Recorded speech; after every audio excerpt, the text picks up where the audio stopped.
Welcome to Accountants Law Pod, where accounting professionals and law firms converge. Hosted by Linda Artisani, Sarah Prevost, and Stephen Libhart.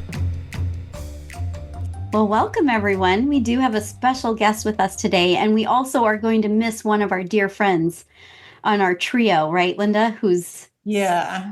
He's still vacationing, but Don't feel bad for him. He's in Hawaii.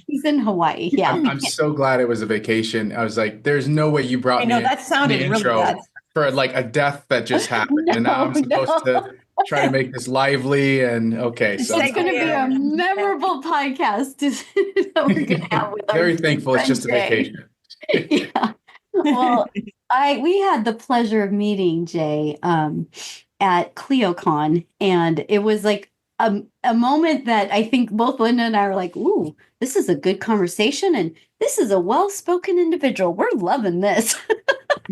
It was me who contacted you, remember? Yeah. And then we had our second conversation, and all of that went to the wayside. Yes, all the fun was had in that second conversation. But we're here today to talk about eliminating your law firm's bottlenecks with our friend Jay, who really is got a deep bench of knowledge and a great story on how he entered this space and really some phenomenal. I've had some private conversations with you, Jay, and an amazing forethought on how to sort of look at a law firm's way of doing business and how to unlock them, essentially. So go ahead and feel free to introduce yourself. I enjoy. Yeah, definitely. Like you mentioned, I am Jay McAllister. Recently, I've been told that I should preface by saying I'm not Jake from State Farm. I've been compared to him on many occasions. Funny enough, I did get a meal at Wendy's for free one time as a result of them thinking I was Jake from State Farm. I told them I am literally not Jake from State Farm, and they thought I was being bashful. So they're like, just, give him food, give him free food. They paid for they gave me a whole meal for free. So I love that your doppelganger is him, because I can now see that. And that is so, oh man, that's so good. That's so on point too with your mannerisms and everything. That's good. So I just spoke. So Clio had their year-end webinar yesterday. It was all about AI tools. I was the keynote speaker there. And I put out a poll at the very beginning, which is I told people I'm not Jake from State Farm, but I am Jay from Paragon. And I asked them to rank how cool that is in comparison on a scale from 1 to 10. We had some pretty decent results. There were some I wasn't exactly happy with, but I'm going to work on getting that percentage a little higher. So that's funny. That's awesome. That's a funny way to do that. That's great. Well, so tell us about you. Tell us about your firm and just kind of how you came into this space, because it's a good story, to be honest with you. Well, this space is, so I work exclusively with law firms and attorneys, right? Which for other professions, that may be the part where they tune out, right? Because they think it's a snooze fest. But I found the exact opposite. I'm sure that you guys could share some of your experiences as well.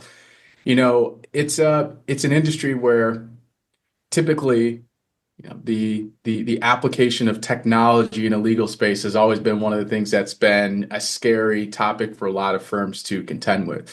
And as a result, they don't do it. Now we're seeing that change, and we can certainly get in a little bit later about, with this age of AI, we're seeing that shift. And there's definitely a higher appetite for technology as firms look to try to compete. But this started all the way back in, I guess, 12 years ago when I founded my company. And I, growing up, I had a series of jobs as an IT technician, and I realized that most of the work I was doing was from a residential basis, repairing computers for people who, they're not able to browse Amazon or watch Netflix, those kind of things, right? Not business critical tasks. And what I realized is a lot of the work that I was doing then at the moment was actually preparing me to be able to provide technology expertise, advice, guidance to businesses. So I decided to take on my first client. It wasn't a law firm, actually. It was actually my first client, fun fact, was actually an ice cream parlor. It's a place called the Plush Horse, which, as you could imagine, was a phenomenal way to enter into the space of serving organizations and businesses, because who would not like to be paid in money and ice cream? That is something that was I did not have any issues with at all. So as my first client, I cut my teeth just learning the systems, the processes, the, POS systems, integrating various tools together, and realized that these workflow efficiencies that I could create by just making technology work better in a more cohesive way. I always like to compare it to Apple. They have this ecosystem that everyone's aware of, and it just works, right? If you receive a phone call on your iPhone, you can look to your computer and all of a sudden that phone call is also ringing there, right? So it's just this application of technology. It's really complex on the back end, but they implement it in such a way that makes it easy for the user, and it unlocks efficiency. So I take that same approach with, the businesses that I support. It's like, how do we create this ecosystem? How do we make it so that way the software tools don't get in the way of you doing what you need to do, but actually enhance that process and make it easy and frictionless to be able to operate. Yes. So did that for several years, and winded up picking up my first law firm client back in 2014. And is a friend of mine, is a guy by the name of Mike Brady. And it was kind of an interesting thing. He had his entire system meltdown. At the time, he was using QuickBooks for all of his billing. And he had an issue where, it was just so unfortunate, but now that looking back, it actually is what kind of propelled me on this path. But it was a day that I was visiting him at his office before he was a client. And he knew about the work that I did on the technology front. We had a great conversation, went out to lunch. Well, unfortunately, that night is when his QuickBooks blew up. The entire QuickBook, all of his billings, all of his invoice, everything was gone. I'm talking 12 years of history, work in progress invoices, everything was gone. So of course he calls me, he's like, Jay, I don't know what happened. It's like, you were at the office. Did you touch anything, by the way? I'm like, Mike, no, Mike, I didn't touch anything. And what we actually found out was that his, coincidentally the same day, his cleaning crew came by, and he had his QuickBooks file. You guys will get a kick out of this as accountants. He had his QuickBooks file stored on a flash drive, which was inserted into the front of his desktop computer, which was sitting on the floor, and someone kicked it, and it bent and knocked out the flash drive. Luckily, we were able to kind of finagle it to get it working. Because as we're troubleshooting, I'm like, okay, what have you changed? We're going down the list, and we figured out it was the flash drive. So from there, I'm like, Mike, you got to realize this. Your entire business is sitting on this flash drive. There's a better way to do this. So I started to reach out to friends of mine who are attorneys and like, how are you storing? Do you have a cloud-based system? I'm looking for something that I can implement for Mike. And at the time, this is back in 2014, the prehistoric ages of legal tech, and no one had a good answer. It was all a combination of, hey, we use spreadsheets to track origination and new cases. And I'm like, there's got to be a better way. So that kind of propelled me on this path of wanting to help law firms implement better technology. I love it. We are, one of our phrases is modernizing your law firm. It was on our website when we first got together, but it's so true. And we have seen time and time again, which I think you're right to say, accountants, you'd get a kick out of this, because how many times have we seen, oh, I got it on this backup over here, or it's on, so we've got parts of it here and parts of it here. And before you know it, the inefficiency of admin time, right, Linda? It's just a segmented system. And, we use this product over here, desktop. Well, how are you getting the AR over here to the QuickBooks? Oh, we just put it in with the bank feed. And then it's just messy. And hearing your story, it just brings me back to desktop days, because first of all, they should have never had their data file in a flash drive. And second of all, one of the most secure forms of storage. Just the thought of that. That's crazy. And to think that that's all, and I don't know how you got it back in, because if it ever broke, he would have been out of luck completely without his data file. Well, we've learned too through the legacy of desktop users, I guess you could say, and obviously moving to a cloud-based system, because Intuit had their online system at the time available, but it still back then it wasn't that good either. It was a work in progress, but even then, like, to go back, everyone at some point, unfortunately, Linda and I keep having to pay for the desktop newest versions, because we need to go back, because everyone at some point has a desktop version that we have to reference a source back to. Sometimes, we have to go back and it's crazy. So, and to share all this data back and forth and how you share it, and It's And not think easy. of the old days of log me in and having to log into a client's file. And if they didn't have, they accidentally shut the computer off so you can't get in, and you're trying to work on the weekends and nights because that's when they're not on their computer. I don't miss any of that. That's for How did we sure. manage? It just makes you It was wonder. awful. Horribly. We didn't. We didn't. No. We Did not. just Yeah. Yeah. ended the week That in a was- corner in the fetal position, and that usually got us through until the next week to experience it all over again. What a crazy story, though. I love the story of like that's how it got you into this space. It's sort of like very modeled after we've told the story for our listeners, is how Lynn and I got together was a data migration. But I love that yours was just almost like a tripping point for you. Like you kind of fell into this. No But pun you- intended. Yeah. No. Gone the other way. I mean, he could have fallen into like ice cream shops as his, and just kind of took off with that, because you've got complexity there with it being a shop and, like you said, the POS Production. system and all of that, but to have it come to being with law firms, and they are definitely a needy group. I can tell you.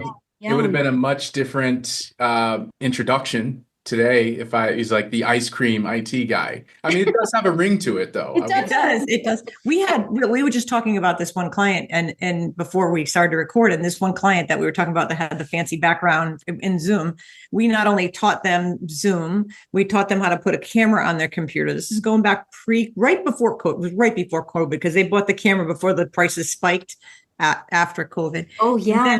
Even when they first started working in this particular software, which I think was Lean Law, even though we put them into Lean Law and QuickBooks Online from, what'd you say it was, Juris, they actually still printed the copy, because this firm was an old firm, and his girl would run down the hall with the pre-bill to get it approved with a pen, instead of using the system inside of they didn't have to do any of that. It was all on the computer. It could be done from anywhere. And sometimes you do these migrations and you train people, but they revert back to old habits, and we're like, what are you printing on? This is the reason, don't print anymore. Like, I don't have a printer.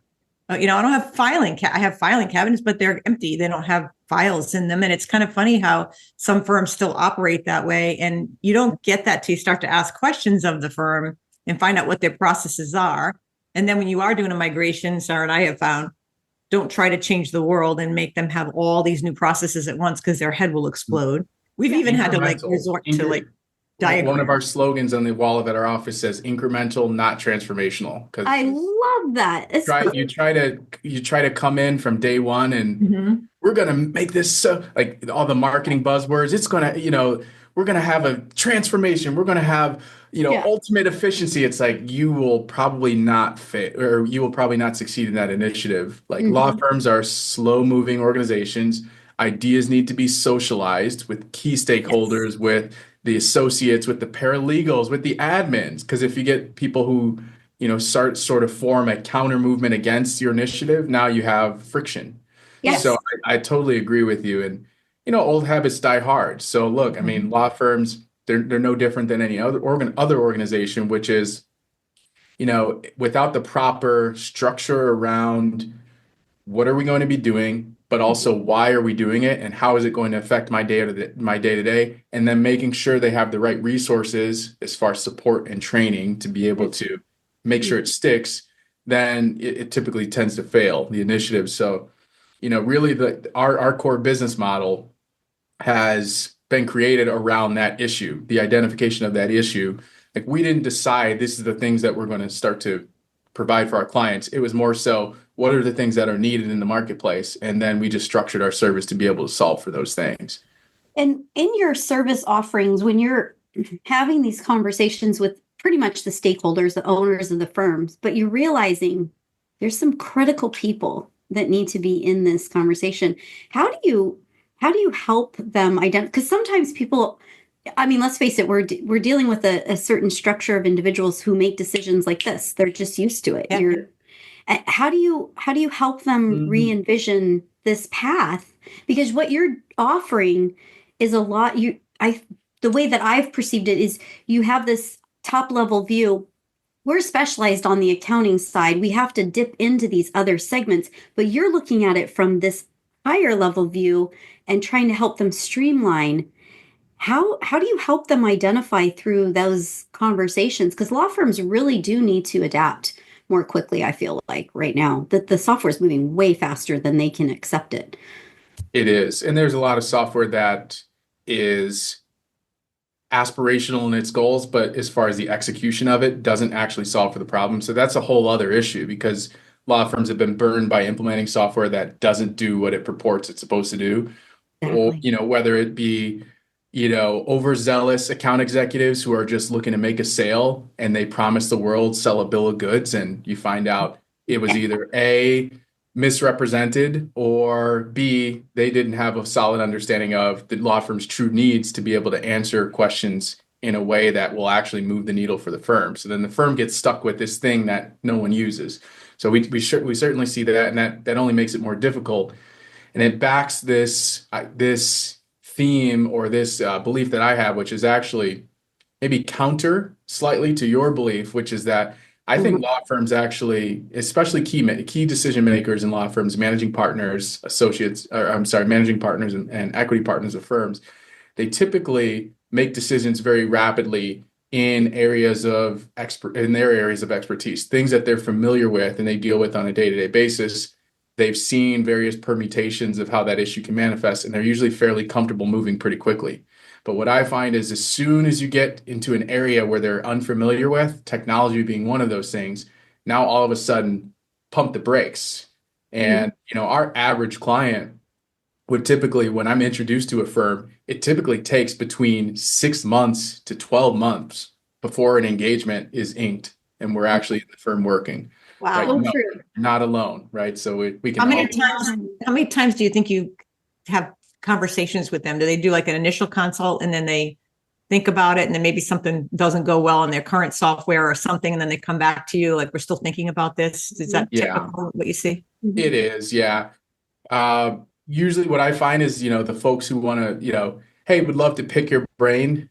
Normally That's my favorite line. That's a red flag usually of like, I'm not going to retain you, but I'd like your knowledge. Which, look, if my schedule is open enough at that time, I'm happy to take a conversation. Most of the time it's not. So, I really have to focus and guard my time because I got to make sure I take care of my clients. They're paying for these services. So I don't want to not deliver to them because I'm allowing someone to pick my brain. Yeah. So that is the case. I think most recognize there's some catalyst event. Right. Like there's a firm that I just onboarded and she called me. I was actually introduced to her. I don't want to say, I'm not going to say how I was introduced to her. Yeah. You could deduce who she is. But she was introduced to me in some fashion by some person. And when she called our very first call, I answered the phone. Before I could even get out the words hello, she proceeds to tell me how the firm is on fire and how processes are broken, how she's gone through so many staff members and she's experienced so much churn because she was throwing people at the problem, realizing now that we actually have an issue with our technology and our systems and our processes of how we're operating. It's like the documents are being filed. There's incorrect information there. I'm catching it currently. I can't continue to catch it. Like this is just something that is, she's like, I got stuck. She's like, I got stuck in my car the other day for 30 minutes on the phone with the client because we're so unstructured and I was the only one who could take the call and I didn't want the client to feel the interruption of, me moving around and, things like that. So I got stuck in the car for 30 minutes in a warm climate. So like things like this. So it's like, she always knew in the back of her head that there was going to be the need to bring someone in who specialized in making sure their software, they're maximizing the functionality there. But the catalyst event was, hey, we just had our paralegal who's been working here for many years. She quit because the chaos is too much for her and the demands are too high. So, rather than just slot a new paralegal in and experience the same cycle over again, let's take initiative and solve the problem. So that's usually what it is. There's usually something that it's like, we can't go on any longer unless we solve for this. And then that's where the conversations typically begin. I feel like it's that intentional catalyst moment where the light bulb comes back on to the firm owner and is like, all right, I can't keep doing what I'm doing because I'm just spinning my wheels. And employees are assets. Some people don't have that perspective. They're definitely assets. And it's so funny. We've got people we've met that actually change their software every year, looking for the latest, the greatest, the best, the better. this one doesn't do this, and I want something that, and it's like, I know Jay's what an face does it all. expensive. I think I wrote a blog post on it a couple of years ago. It's like starts out, "Dear Mr. and Ms. Attorney," and it's just all about constantly looking for that greatest, best software, which there's no such thing unless you build it yourself. You're not going to have that. So, but if you build it yourself, you have to pay to maintain it. It's going to be expensive, and this is not a cheap what you're going to do, right? Yeah. And it's just to me that we've had that happen. And then you have to factor in like a lot of the firms that we get that come to us, they usually come off of a spreadsheet. They've got some kind of spreadsheet thing happening, or they're using some inefficient system that may be desktop from a long time ago. And we get them out of that into something more modern. And then we're like, hey, now that you're in QuickBooks Online, what about, you have a lot of AP. Why don't we introduce Dext? Or, you're going to be paying your bills. Let's eliminate the check process. We had a firm not too long ago that it was completely a very manual work process. I think because the bookkeeper had been with them for 20 something years or 30 years. And they were so used to, they threw everything in an envelope. Think of this, mailed it off. And this is the old way of doing it. Mailed it in a FedEx envelope. So they had a tracking. Person would open it up, pay all the bills, enter them with the checks that they had in their office, and then mail it back to be signed in. I mean, can you think of a more inefficient process? And they were very excited. We have that happen a lot of times. We get these firms that are excited to move forward. But like you said, you don't want to slap a lot of different software on them. But if they're open to listening to what's out there, to be able to move the systems quicker, and you get way more efficient, and you're also going to get cleaner data, and you're going to get the fact that a lot of people don't understand that you can actually put the bill in electronically into a system, and then it attaches to the transaction, where now if you want to know where that client cost is, you can click into the image and see it. And there's still people out there that don't know even that software. And it's been around for how long's HubDoc been around? Xera or Dex? It's been around a long time. They've been around a long time, and they're specialized. And that's the thing too, is when previously when I've talked to Jay, it's like the specialization. So maybe some transformation comes in like us, but then I feel like a firm owner realizes I have a deficit of knowledge in how do I acquire clients? How does this whole thing work? Yeah. Where is the time being spent effectively?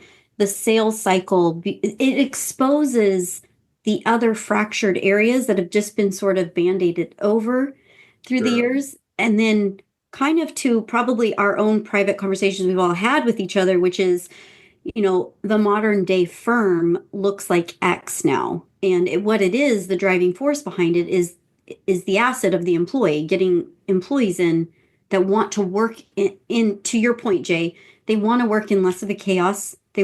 Some people just purely appreciate a well-run system and answers in a more efficient manner.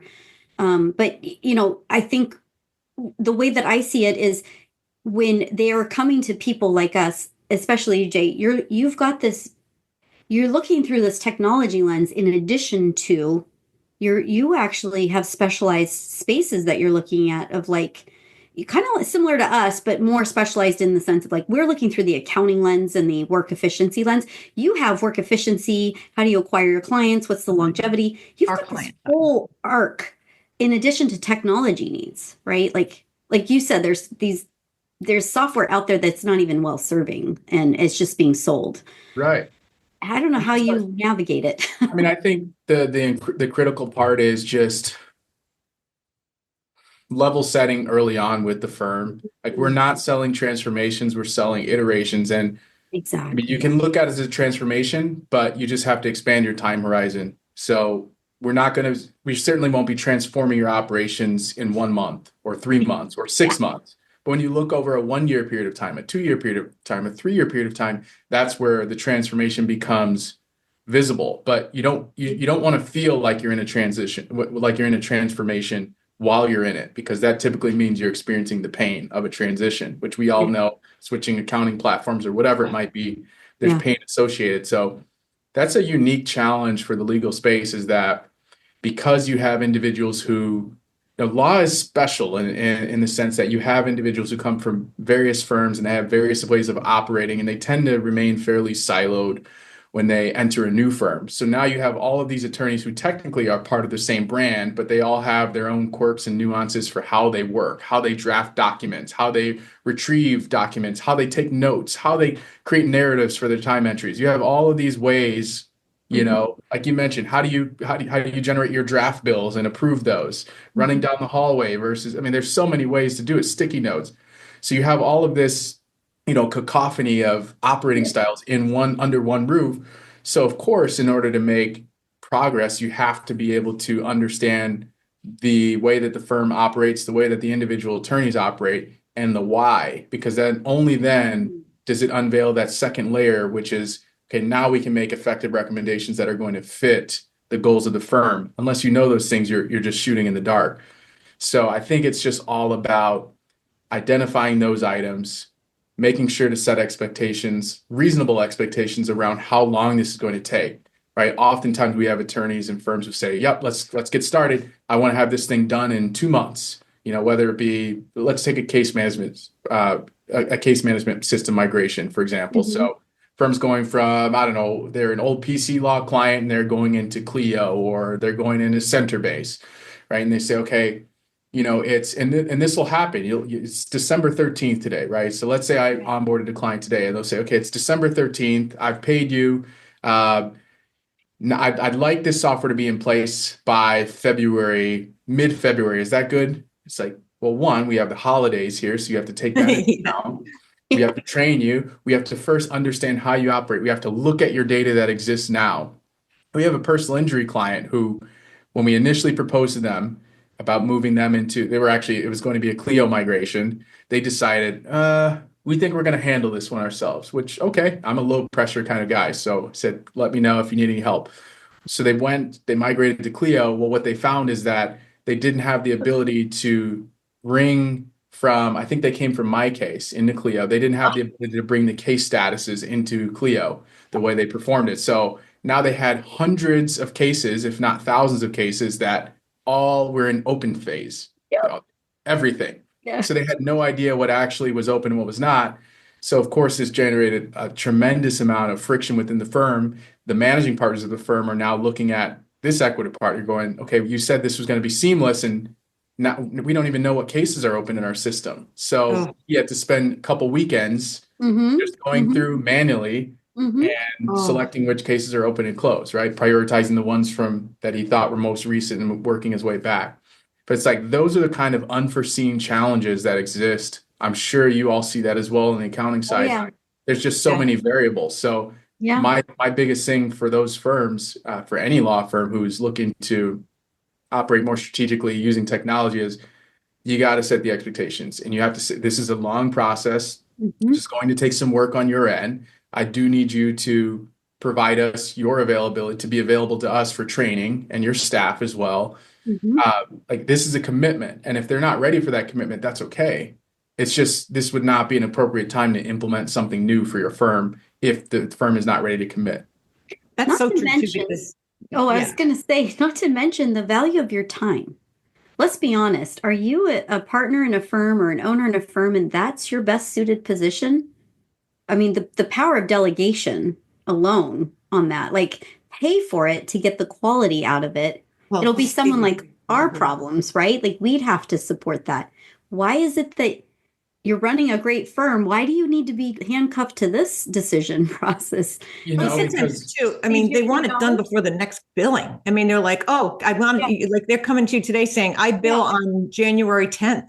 Can you have this up and running? Good for that, right? Yeah. Oh my God. And then when that date, and you have to set those expectations, but also set them up with the staff, because like you just said, you have to take this staff and they have to help you. This is not, I think they pay you and it's all done and it's just going to magically appear on the day it's supposed to start. And it doesn't work that way. Or I'm going to DIY it and then I'm going to pay you for the other side. Well, I cannot guarantee the product that came in. Yeah. I know the pitfalls, but that wasn't your decision. I'm the person that should know that, but you chose to do it. My dad is moving. He just sold his home. It's under contract, right? And so we're looking at movers, right? And we want to reduce the workload. We've moved a ton of times, as a kid growing up. And so we've all kind of resigned. We're not doing any more moves. We won't pick up any more boxes. I know it sounds very, No, it doesn't. first world issue of me, but that's what we've decided. But, it would be like thinking that my dad could just pay the movers and all of a sudden everything would appear at the new house. He still has to unlock the door. He still has to show them. He still has to direct them where he wants things. Like, he still has some level of involvement. Of course, they're still going to do the heavy lifting, pun intended, but there's still some level of involvement. And I think, but that's on us also as proficient consultants to be able to level set early on. Here's the level of involvement I need from you to make sure that they achieve that, right? I had a client that is primarily a family law firm. And, in one of our first conversations, we talked about this process of onboarding them, and we're going to help them with their creating better processes for their intake. And then we're going to move down the line and start, looking at other procedures as well. Well, it winded up actually not working out. There was a breakdown in communication. And on our exit interview, I like to always find out, okay, what went wrong? And I want to learn from this in the future. So, and one of the things that he said struck me, and it sticks with me today. He's like, well, I thought when I was hiring you, it was going to be like Amazon, where I click a button and then I get the output, right? And I realized it was on me for not properly explaining the expectations initially, because unfortunately, in a lot of scenarios, it's not like Amazon. I do need a little bit of context. I do need to be able to sit with your staff. I need to be able to understand how they work. How do you bill? How do you, this particular firm, they had 7 different compensation types for their attorneys, right? Supervision fees and origination, all these types of fees. Like, I can't just magically understand that without getting into the weeds. So bad, that one was on me, but it's like, I take all of these scenarios and I use them it's a waste if I don't use that as a way to grow and learn in the future. And now I'm very aware of the fact that, the expectation around what might happen with some sort of technology initiative could be vastly different depending on who you talk to. So rather than assuming that there's some level of, ubiquitous process that happens, I just break it down and explain and really clearly set the expectations. Because then you can't, and then write them down. Also, make sure that's, hey, here's what I need from you. Yes. Hey, when we get to week number 3, I'm going to need about 1 to 2 hours a week from you for training. Can you commit to that? Can you make yourself available? Because then you have a fallback, and you can say, hey, look, we agreed. We're in week 3. I do need you to be available. I'm not getting the availability from you that I need, and we can kind of problem solve from there. But at least we have a fighting chance when we approach it that way versus the previous. And they're all busy. These law firms are so busy. And Sarah and we've adapted along the way as well. We've learned from each project, and we'll tell them there's the line in the sand and there's going to be overlaps. You're going to be still working in this, and we're going to validate the data as it comes over. And then we're going to make sure that we obviously we may draw the line in the sand, but the light switch being flipped is still going to require us to rebuild some back data in the interim. And just letting them know that. But a lot of times our projects stall out because we don't get the information from the client. And we've had to put that in the agreement. If we're promising you a date and then we're not getting the data we need, that's going to stall the project, and we just let them know, like, there'll be an additional retainer as this job drags out. And we've had that happen where they've actually paid it. They've had the job drag out for whatever reason on their side. I mean, they're always busy. I don't think I've ever worked with a law firm that had nothing to do. They're always super busy. And that's what makes this such a painful process, between the cost of migrating and then also the cost of training and getting the staff and doing the double. I mean, there is definitely a cost in it. It's probably made up on the efficiencies on the other end of it, if they kind of do a cost comparison. But a lot of times we're in the painful part, the timing of it. And what do we tell them, Sarah? We tell them that's the first billing. We're there. We're going to hold your hand through it. And then we're not taking off on you. We'll be there for the second billing. We're going to let you handle the second billing alone. And there's got to be some support. So they know that we're not just, okay, we're all done. See you later. We're going on to the next client and we don't care about you anymore. And that relief that you can see on the person's face that's actually reached out to you and is doing the work is like, oh, thank God, I was so afraid you're going to leave. Because a lot of times the transactions that come up are like, how do you do a refund in Clio? How do you do, We've Those had little that. weird things that It's happen, like, right? oh yeah, we're used to just writing checks. So now you have an entry for a check and you didn't realize the refund actually Yeah. does that automatically. So Oh, now yeah. you've got duplicate, and we've seen that as well. Oh, yeah. But I think you bring up a great point because, when you're thinking about this whole process and being able to operate intelligently and being able to implement, whether it be a new accounting package or a new CRM or whatever it is, it's so critical for the client to be on board and for them to know and for you to be vocal about, like, here's where we draw the line in the sand. I remember having a conversation with Sarah and I love what you said, because you said, you were talking about how you love to have a relationship with your client. It's critical. Oh, It's like it's a necessity. You want to have that dialogue. You want to have a Yeah. relationship. And I remember you said, like, and as if you tell the client, like, hey, if it gets transactional and it's just, Yep. then it's not a good fit anymore, right? And you stick by that. I think it's good to know what your own culture is and your own values and the things that are leading indicators of a productive relationship, right? Because even if the client may not know, that, hey, on the back end, if we have the ability to communicate, we're going to be able to solve issues before they actually happen, because we're going to have this open line of dialogue. And if you're just trying to make it client and vendor, it's going to break down how our service ultimately works and how valuable it is for you. You're saying something that it keeps going in my head is we look at it, we're in a positive position to be able to have this viewpoint from how everybody works, right? Like you've got this breadth of knowledge, Jay, like Linda and I do, of like, these are how other firms work. What could fine tune over here to help you, right? So we have this kind of this overview, overarching thing, but we also, and you said this earlier too, is that not every software is your bill. Like just because I have a tech stack in my brain that works for me and my people can adjust and adapt to it and knows how it works, it doesn't mean we're not adaptable to another thing. It's just, what is the value of that software? Because if that software is being recommended to you, as we always see down the street, your friend or in court, courtroom, and you're having this recommendation, but our services are tailored to you as a firm, which makes it me feel more of like what I hint at is it becomes a relationship. It's a customized approach. Yes, it does have a price tag to it, but I'm not going to sit there and Linda and I've seen this before. We've fixed things that have been done 4 times, 5 times over. Same software, just done poorly. And we come in and it's like, where have you guys been? Well, you know what? It's the relationship, but also I'm not paying the price for your bad experiences before either. Let's level set it there. But it's hard because it's a trust building moment. And I know this from talking to you, Jay, but I know this about Linda and I. To us, we're going to invest our time as a company to work with the firm as a financial team. Just like we're working, like if Jay's on the scene with us, then we're that team with him. We're going to support vendor-vendor relationship because ultimately the client wins out. When it becomes on the back end transactional in that way, that becomes even harder. That's another pull behind the scenes because we're not flowing together. We've been in these large like data set conversations and I'm like, what's the goal? Is the goal because the owner just needs validation and you're not getting out of the software? Is this even the right path? Or is this just entertaining someone's price tag? Because some people just want to pay to play. They just want, I tried this, I made this, I did that. I'm like, okay, that's, I want action. I want to move forward.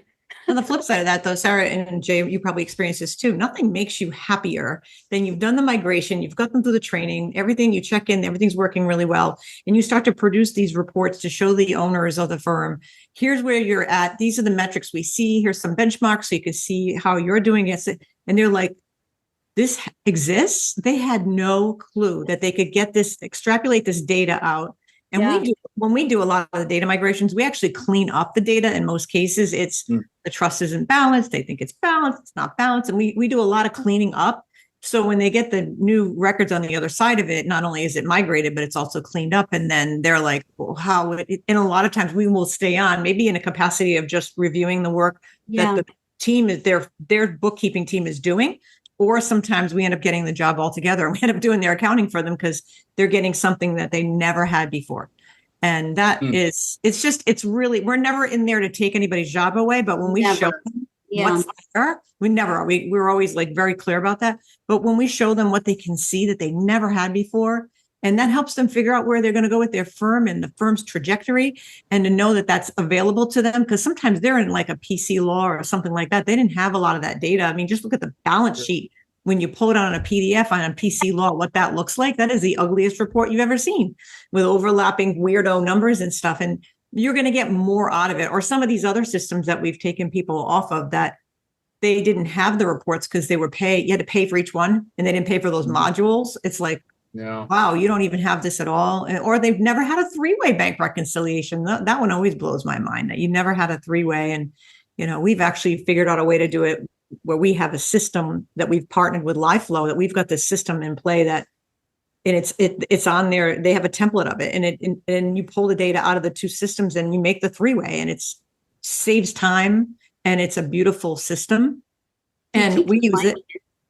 It's beautiful. And we're working on like template KPI stuff with them. So it's, if you have the right, because sometimes these certain reports don't come out of QuickBooks. And we also see sometimes with law firms, what do I need that extra software for? What do I need it for? And it's like, oh, do you have a trust account? Where are you storing your documents of your clients? Mm-hmm. We had a client who, they were on a platform called About Time. I don't know if you guys have dealt with that one. It's really old, antiquated. I think they only have 3 or 4 clients in the US still on. Well, it's about time. It's about time. That was, yeah. We thought we were unique with that joke. It turns out we're not. It turns out that's the first joke that everyone comes up with. So I remember with this particular firm, I mean, there was no reporting, and the reports that they were able to produce, they would have to actually go to About Time, and they would have to have them create bespoke reports, right? And they're charging them, thousands of dollars each request they have to create these reports. So when we moved this firm, we moved them to Carrot, back when it was Zola Suite. Mm-hmm. And we were able to show them, right? Because it's like, okay, we didn't have reports before, we were just fine. We were able to show them a derivative of, it's an efficiency metric that we call profit factor. Maybe you guys as accountants maybe there's a technical name for it. We call it profit factor, basically defined as the total employee spend versus the firm revenue. Mm-hmm. So, this particular firm, they were at a 1.5x multiple of employee spend and revenue, right? When the average is like around 3-ish, right? Mm-hmm. Somewhere in 3. If you're doing 4, you're doing phenomenal. 5, like you're crushing it, right? And they were at a 1.5x. So they were grossly overspending on employee salaries, and they weren't bringing in enough work really to justify it. Right. Mm-hmm. So, a 1.5x, that means for every dollar you spend, you're only getting $1.50 back from your employees. Right. That's not a profitable, that's not a sustainable business model. No. So, but, they were paying the bills, and that was basically the way that they would gauge whether they were operating properly. So once we did that, they were able to see, okay, we've got this major inefficiency here. We can close the gap. But you can only close the gap when you have visibility on those metrics. So I think it's just, from a reporting standpoint, having data is something that's new to a lot of these firms. But let's face it, at the end of the day, like, for example, in this particular firm, it's an insurance defense firm. They have, the insurance carriers have a tremendous amounts of data. They get data from all of the firms who are submitting work. They can see time entries. They can see all of this granular information around how long these cases are actually taking. And you better bet they are using it in order to justify why they're going to cut down your bill, right? And that's why they're driving the market.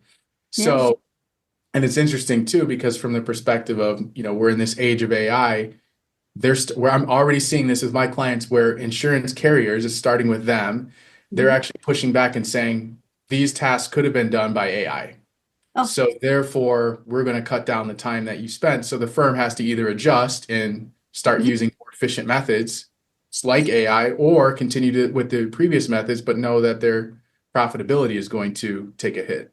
To your point, they dictate a junior associate, a paralegal work to a senior That's a level tough person. business to be in. It really is. It I is. mean, it And could be very profitable, very lucrative, but yeah, that's a tough one. it's There's all a- negotiated rates too. If you take that on as a client, that type of law firm, know that you are going to be having a lot of interesting billing issues and things like that, because that's a tough industry for sure. Mhm. But also it's kind of like Jevons paradox where Yeah. like what we found is like if they can find the efficiencies and they Yes. can bill lower amounts, they're actually able to take on a higher volume of work Mhm. because they're more attractive to those carriers, and then they actually wind up making more money on the back end. Mhm. And the thing no one talks about, but they should, especially in the legal profession, they're actually enjoying their jobs because let's face it, most of those tasks that are automatable right now with AI are the stuff that attorneys don't want to do anyway. Yep. They Yeah. don't want to spend 3 hours analyzing a contract when they could use AI to query it and say, what are the clauses that are missing in this contract? Or, is this contract too, overly aggressive, towards my client or towards the counterparty, whatever it might be. The analysis and the strategy is what the lawyer wants to do. They don't want to do the rote, reading and intake of information.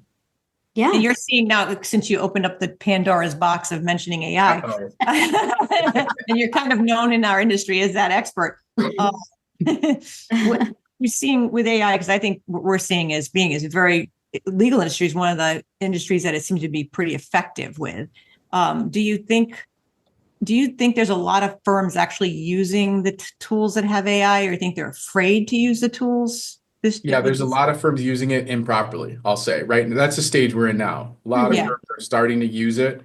Like I had a firm who they were using, so I gave this talk. It was a webinar that I did back in, I think it was August or maybe it was May. I think it was May. I gave this webinar about creating custom GPTs.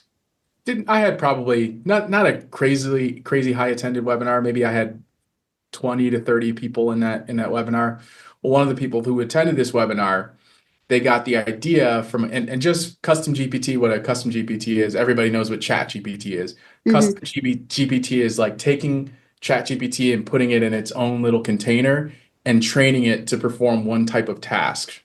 So it actually gives it more context. You can create a knowledge base, you can give it instructions, and then you can have it set up so that other people can use that GPT to perform that task. So this particular firm, even though I gave them a framework, I call it Leverage AI, I gave them a framework to decide what activities would be suitable for a custom GPT. But they abandoned that and they decided in this particular firm that they were going to use custom GPTs to actually draft contracts. They were going to draft bespoke contracts for their clients using custom GPTs. Which is not a good idea because these GPTs are stochastic, meaning the output is not deterministic. It won't be the same every time. I can run the exact same prompt twice and get two totally different answers. So what they were finding is that the attorneys were spending more time reviewing and modifying it than if they took them more time contract using templates that they had already. So that's what I mean. A lot of attorneys are using it, which is a good thing. This is like, talk about transformations. This is transformational in the legal industry because lawyers have always been the laggards, especially when it comes to technology. I think one of the first times they have an appetite for new technology and they're on the forefront. Yeah. And they also have to write to it, the legal parameters to it, in the sense of like how other professionals utilize this in their own firm. There's laws being currently written on how is it utilized? How is it safely utilized? It's the Wild West at the internet stage in a whole different level. Yeah. And it's definitely with chat. I think chat is so verbal, right? That's where it does a really great job. Throw your email in and say, look, I was really pissed off when I wrote this. Can you make this nicer? And it spits out a better version all the time. Like if you do anything that you're writing, throw it in and give it the right prompt, it's going to come back with a much better, like, why didn't I write it like that? But you can be so careful, right? What was that case, the Smith versus Jones case or whatever it was with that attorney in New York that used it for just through asked it to do. Yeah. Remember that one? Yeah. That was bad. I forget the attorneys. I actually just talked about sanctions, I think. Yeah. What's that? Often and kindly referenced once in a while in a sad way, but in a way that's like a learning Well, they tried to moment. cut corners. Yeah. And I've started to not reference those particularly because I'm talking about AI in some pretty decently sized audiences. And like, what if they happen to be in the audience? Like, Right, they're exactly. not going to be feel good. They're not going to feel good They about already don't feel good. the fodder of my presentation and showing what not to do. So I just, so maybe it's good that I don't remember the name, right? I'm so glad I don't. One of our best presentations they had on AI, and this is going back a couple, maybe last summer or maybe 2 summers ago, and it was at a conference, and they actually put some data up and asked ChatGPT to do the calculations, and the math was wrong. And it was just to highlight to the audience that it doesn't do math very well back then, and that don't rely on it, right? I mean, if you ever look at the pictures, I just saw it the other day. Somebody posted a picture on Facebook, and they used that. I can tell an AI picture from a mile away, and there's a lot of people using it, but the hands look like hoofs. It's like, did you not look at your hands in this picture? They took their image and made an AI, and I was just like, oh, don't do that. I actually have like a wait, can we do something brand new? I don't know if this will work live, but can I share screen? Is that of course? Yes, let's do it. Hurry up, everybody, switch over to YouTube. Watch YouTube and watch this, listeners. Right, that's right, because it's all good. We'll explain it in great detail as well. Okay, so I just spoke about this recently in a presentation I gave. I'm going to give you a cheat code because Linda, you touched on how you can identify. Oh, I can look at it totally, and every time I see them, I kind of cringe. That it's like, oh my goodness. So there's actually a formulaic way that you can identify if an image has been created in AI. Yeah. So I'm going to show you. God. So AI image generators they have always been particularly bad at generating hands. Why? It's because they know what a hand looks like, but they don't know how a hand functions in action. So typically you will get these grossly misrepresented images of hands. If you could see the screen, you'd be seeing hands with, too many fingers, or the bottom left, it's the fingers are actually made out of spaghetti. I think that is. Yeah. This is just AI trying to do its best at creating hands. Okay. It also struggles with text, although it is getting better with generating text. But as you can see in that bottom right-hand image, the text there are letters that are missing. There's an extra T in there. Yeah. There's one similarity with all of these images, which have all been generated by AI. And this is how you detect whether an image has been generated by AI or not. They all use what's called a noise pattern to be generated. The AI platform basically takes a random assortment of ones and zeros, and it has to all average out to being a gray image. So what I mean by that is, if you look at all these images, they're all extremely high contrast. So you'll see bright areas and dark areas. There's actually, if you were to just take this into a mathematics program, mathematically, they have equal light and dark portions in these images, in all of these images, because that's how the AI image generators work. They have to balance that image. So if you see an image that let me put it this way. You will never see an AI generated image that is all bright or all dark. You will always see like really dark areas and really bright areas. So that's a dead giveaway. If you see something that's high contrast, you can probably guess that it is AI generated in equal proportions. In equal proportions. Yeah, I was going to say it has to be equal. And I see it now when you say that. I'm looking at every little shot here in the 4 squares, and there is some proportion of brightness to darkness and a fade even in some. Yeah, and I never realized that, but I knew by looking at it, like I can tell by looking at it that it's an AI picture, but that's fascinating. It's fascinating. Yeah, I love that. So also, right now we are also in what OpenAI is calling 12 days of OpenAI. So essentially this program that they are putting on right now is what they're going to be doing is releasing a new piece of AI functionality every single day. So I think we're on day 6 now, the 13th. Okay.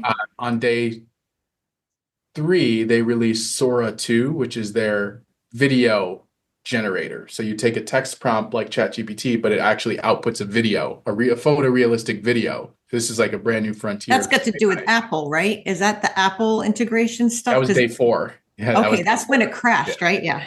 Yes, that was when it crashed. So basically what this all means is now that OpenAI has released Sora into the wild, which you can't get in because there was so high demand for it that they actually Yeah. shut down. You can't sign up yet. But now that it's in the public, they realize people have the option and the ability to generate photorealistic text with ChatGPT.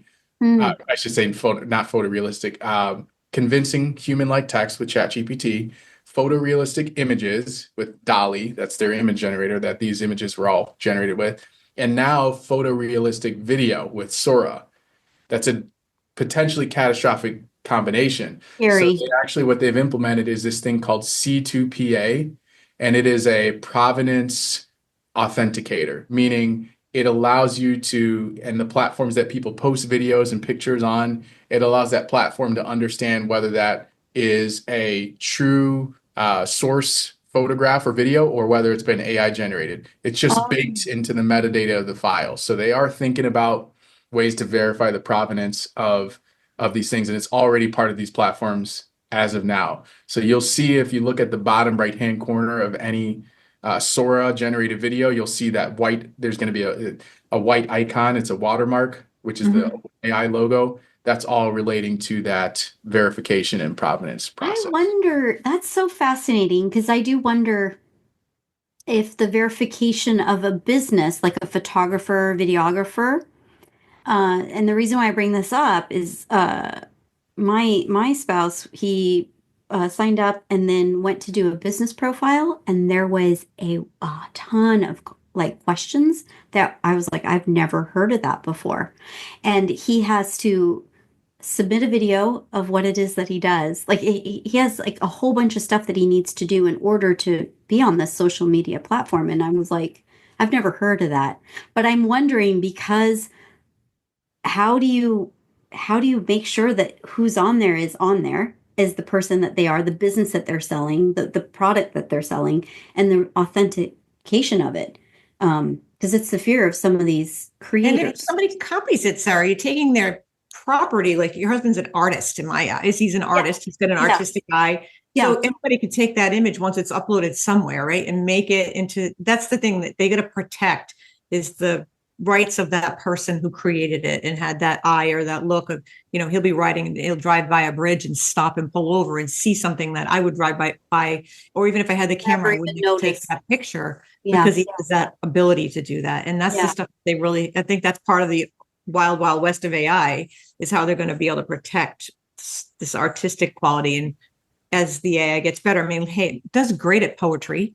So, I mean, there's some things it does a really great job with. And the more I hear about it and the more that sometimes they make all these improvements and you see, I mean, the fact that Apple's kind of jumped in here now with their own thing and everybody's making their own now. It's interesting.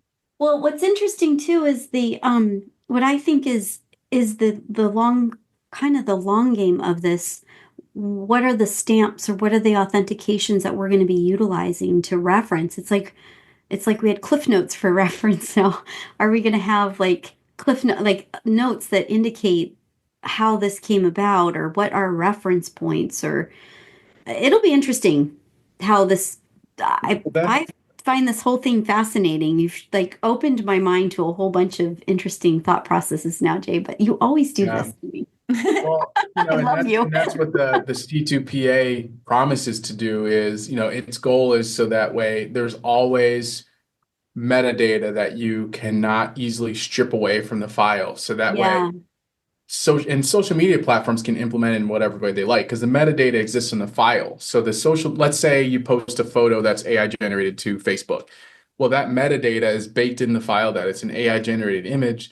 So what Facebook can do is say for any file that has this metadata baked in, display this icon or put a little disclaimer underneath that says this image has been AI generated. So that's the part that we still needs to be built, but that's the easy part. The hard part is this, the protocol for how they're going to all universally decide that, this is AI generated. So that's already built and it's already in a part of all of these files. So it'll be interesting. I mean, I think about this often, not only in the context of legal, but just in the context of, we talked about poetry. Linda, you brought up poetry. Is my poetry any more or less valuable if I were to, Valentine's Day is coming up in a couple months. If I were to write a poem for my wife, assisted by an AI language model, does it make it any more or less romantic or valuable that I wrote the poetry? Like, Yeah. let's talk about that. Is that like, where does that fall in the spectrum of, I still put the effort in, I prompted, I made changes, I modified. Is that inherently less valuable than if I were to sit down, block myself in a room with a pen and paper and get to work that way? And do it for hours, right? Or Yeah. Yeah. Well, but the thing is too, if my fear is, okay, so we stop using parts of our brain like we did when we had maps, right? We used to have a map. I was terrible at it. Oh, We yeah. had an app and we had to figure out where we were going. And now we get in the car and say, hey, take me there. And it takes us there. Now we're not using that part of the map brain that we used to use, which apparently is a really important part of our brain that now we really don't use anymore. So we start to see this stuff become efficient, and things like you just said, writing the poetry. Is it the same as somebody going and locking themselves in the room and writing from their heart? You're still writing from your heart, but you're getting an assistant that kind of falls into that gray area that we're all going to have to figure out with AI. I think is just part of figuring it. Yeah. Look at what happened to a client of ours. I mean, we've seen this before. It's a long-standing scam. You scam somebody by using their website or using their photo on social media and then putting a different phone number, and it's not authenticated. There's more and more of this, and people spamming people and saying, "Hey, I'm so and so." That person's not going to write you. I'll just use Mel Robbins. Mel Robbins is not personally writing you, my friends, on Facebook, right? Like things like that are happening, and so the concern is how, as we move through this, how do we make sure to protect ourselves, or how do we, like you said, how do we make sure that it's authentic or it's validated? But yeah, this is it's an crazy. interesting point you bring up, because the whole point of authenticity, and I think all of our desire at the end of the day is to provide as much value to the world as possible and do it in an efficient way as possible, because we have a finite amount of resources, time and energy, money, right? So I mean, to you talk about the map thing and not being like, we've turned off a part of our brain, our geolocation services that run within our own brain. We've turned that off. I can definitely attest to that. I mean, we moved into a new house almost 2 years ago, and my wife still doesn't know how to get here from our old house. Because she might have a brain like mine. We never had that piece. I'm really terrible with that. Fair point. Fair point. Yeah, but like she'll use the GPS every time, so she just turns left when it tells her to turn left. She's not, when I say, "Oh, babe, you got to go to the new place they just opened. It's just 2 blocks east," and it's like, east. You have no clue. What do you mean? And I'm like, well, like the direction the sun's not in when you wake up. Right, like that. So she's like, okay, that I guess. So she tries, but I wonder, for some of these things that we're outsourcing to technology, are they really valuable for us to be doing? Exactly. I could make an argument that maybe when it comes to location, it might be valuable to know how to navigate. What if your phone dies? Her argument will be, well, I have my iPad. What if the iPad dies? Well, we have the Tesla. So there's like, redundancies built in our society the way it's built. But I think the whole argument with this skill atrophy conversation when it comes to AI is, are these particular things valuable enough for us to continue doing? Like, do we need to all be crack mathematicians where we can, perform mental math at a blistering pace, or do we just use calculators for equations and solving math and leave that to the technology so that we can focus on bigger problems that we're solving, when the math has now just become a subset of these larger issues that we're now armed with tools that we can actually solve these now? Yeah, that probably was a question in our head when we were writing on grid paper and a pencil way back in my day, and then the calculator came out, and I can remember a teacher saying, "You're not using the calculator. You're going to know how to do it." Yes, I think it's great that we know how to do it, but that probably was a question that they had then. And it's just like everything else, right? As we start to build technology, we think of these things. But I guess if you ask anybody that really was relying on Chat GPT when it went down the other day, what happened to them? Right? It's just like when the internet goes off, go for a walk. But, it's the same thing, right? If you're it's like on it for your job. I bet back in the Neolithic days, fire Right. making 101 was a very important skill, and you probably spent years of your life focused on learning the skill of fire because it was so critical to society at that time. So Mhm. maybe my proposition is maybe we're moving into a new phase of society where these skills, which used to be important, now have diminished importance because of Mhm. there's other things that we can now spend our time learning, which actually advance society forward. Give us time to do something else, right? Exactly. Yeah. Yeah. This is It's good the Wild conversation. West. This was a We great can have you conversation. back for AI conversation again. Yeah.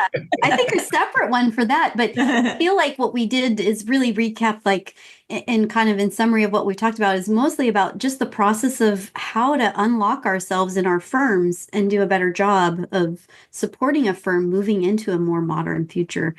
And there's a lot of obviously bumpers and guidelines and processes that you need to consider. And it's more than just one person. Sometimes it's a team to make that Hire a happen. pro. Save yourself a lot of heartache.